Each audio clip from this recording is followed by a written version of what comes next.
Assalamualaikum warahmatullahi wabarakatuh. Perkenalkan, nama saya Nabil Maulana. Di sini saya akan menjelaskan beberapa struktur kalimat dalam bahasa Inggeris, yaitu ada 5: subjek, verb, preposisi, appositif, dan parallel structure.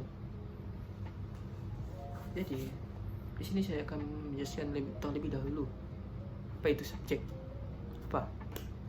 Subjek adalah seseorang atau suatu hal yang menjadi inti dari pembahasan. Jika mencari subjek kalimat, berarti mencari topik utama yang dibahas atau yang dideskripsikan dari kalimat tersebut. Jadi, selanjutnya saya akan menjelaskan jenis-jenis subjek. Jenis-jenis subjek itu ada 5: pronoun, noun, to infinitive, phrase, dan clause. Pronoun adalah kata ganti orang. Contohnya, they, we, I, you, she, he, dan it. Contohnya dalam sebuah kalimat, she loves ice cream. Dia suka es krim. Selanjutnya, noun. Apa itu noun? Noun adalah kata benda dan juga memiliki beberapa kategori yang bisa disebut noun juga, yaitu nama orang, nama benda, nama pekerjaan, bukan nama pekerjaan, pekerjaan. Bisa juga tadi itu, maksud saya betul. Terus gehun. Kalau misalnya kita ambil contoh, kita gehun. Kita harus tahu dulu ya gehun itu apa. Gehun adalah verb atau kata kerja yang berposisi sebagai subjek dengan berganti bentuk kata kerja tersebut ke dalam verb ing. Verb plus ing. Contohnya, swimming, reading, playing.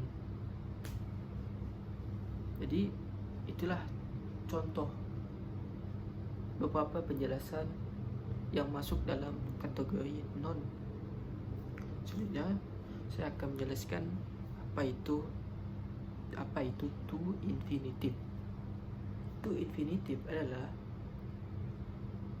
dia itu memiliki rumus to plus verb. Sebagai contoh, to bring, to love, to teach. Dan selanjutnya, jika kalimat to plus verb di awal kalimat, maka frasa tersebut berposisi sebagai subjek. Contohnya, to finish the assignment takes a focus skill. Dan mungkin itu beberapa penjelasan terkait to infinitive. Selanjutnya kita akan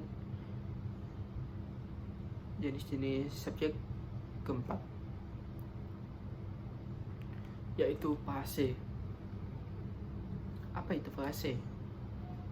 Phrase adalah kelompok kata yang terdiri dua kata atau lebih dan berfungsi sebagai sebuah kalimat yang memberikan suatu makna.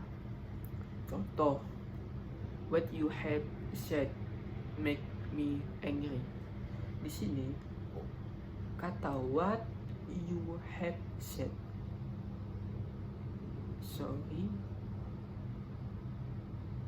salah. Jadi frase adalah kelompok kata yang terdiri dari dua kata atau lebih dari dan berfungsi sebagai sebuah kalimat yang memberikan suatu makna. Contohnya, he loves that fried chicken. Di sini fried chicken sebagai frase yang memberikan suatu makna. Dia menyukai ayam goreng. Selanjutnya yang terakhir jenis subjek yaitu non clause. Penjelasannya adalah clause adalah jenis klausa bawahan yang berfungsi sebagai kata benda dalam suatu kalimat. Contohnya tadi saya salah sebut, what you have said make me angry. Di sini kata what you said sebagai apa? Sebagai non clause. Baik, itu mungkin penjelasan singkat terkait apa itu subjek, apa jenis subjek. Jadi selanjutnya untuk tidak mempanjang waktu lah. Jadi kita akan membahas verb adalah bentuk kata kerja yang berfungsi untuk menjelaskan tindakan atau keadaan yang dilakukan oleh subjek. Verb itu terdiri dari 5, sama kayak tadi, kayak subjek yang terdiri dari 5. Kalau verb itu kan ada 5 juga. Salah satunya to be. To be ini penjelasannya adalah kata kerja yang berfungsi untuk menghubungkan subjek dengan kata sifat atau kata benda. To be ini terdiri dari to, is, are, was, were, been. Contohnya, he is happy right now. Di sini is sebagai penghubung sebuah kalimat. Selanjutnya nomor 2 atau jenis kedua yaitu modal. Modal adalah kata kerja penentu yang diletakkan sebelum apa ni? Sebelum verb. Modal terdiri dari contohnya can, call, will, wall, sell, soul, make, must, out. Contohnya misalnya dalam kalimat tu, dan juga fungsi modal tu adalah untuk menjelaskan tentang kebutuhan atau suatu kemungkinan. Misalnya he can swim, dia bisa berenang misalnya kan. Misalnya nomor 3 atau jenis ketiga dari verb yaitu action verb. Action verb adalah kata kerja yang menunjukkan suatu tindakan yang dilakukan oleh subjek dalam kalimat. Contoh, swim, eat, fly, fight, dan lainnya. Contohnya misalnya kan, Robert swim, berenang, in the swimming pool, di kolam berenang. 4. Has, have, had. Has, have, dan had adalah kata kerja atau bentuk utama yang memiliki banyak kegunaan, seperti menyatakan kepemilikan, pembentuk present perfect, past tense, dan lainnya. Contohnya, he has a beautiful garden. Dan terakhir dari jenis verb adalah do, does, dan did. Does, did, and did adalah kata kerja pembantu yang tiap kata kerja memiliki fungsi yang berbeda. Do dan does digunakan dalam present tense, sedangkan did digunakan dalam past tense. Contohnya, I do my work every day.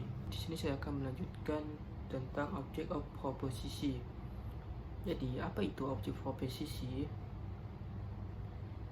Jadi, object of preposisi adalah sebuah noun yang datang setelah preposisi.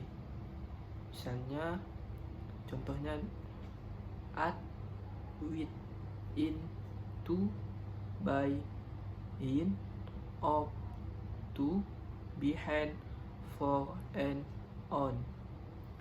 Misalnya dalam kalimat tu, contohnya dalam kalimat the trip to the beacon Monday will last for 4 hours. Di sini to the beacon Monday will, tunya sebagai objek preposisi. Mungkin itu yang dapat saya jelaskan tentang objek posisi. Selanjutnya kita akan membahas positif. Positif ini terlihat mudah. Jadi yang positif adalah kata yang berfungsi menjelaskan kata benda tersebut dalam sebuah kalimat. Jadi ada sebuah kata benda terus dijelaskan lagi.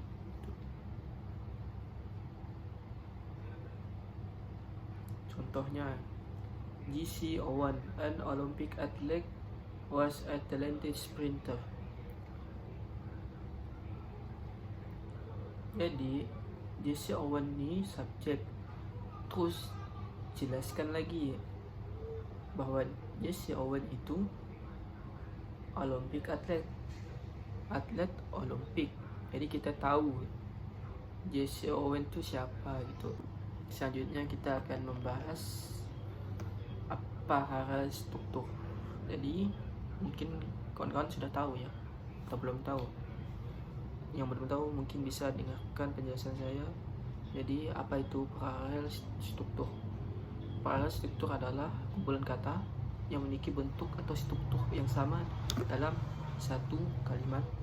Contohnya, paint can be applied to a surface with rollers, brushes, or spyglass.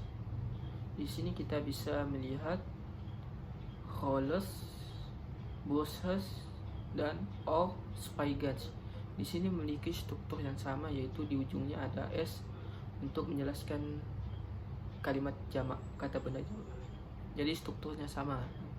Maka kita tahu kan, jadi itu sebuah kumpulan kata yang strukturnya sama. Jadi selanjutnya kita akan membahas sufik. Dalam bahasa Indonesia, sufik itu adalah kata imbuhan di akhir atau akhiran, imbuhan akhiran. Misalnya dalam bahasa Indonesia itu makan jadi makanan, jadi an-nya itu kata imbuhan, atau bahasa Inggris itu an atau sufik. Misalnya di dalam bahasa Inggris itu imbuhannya atau akhirannya ada tion, jadi nation, able, impossible, less, evil, as, man, jadi government.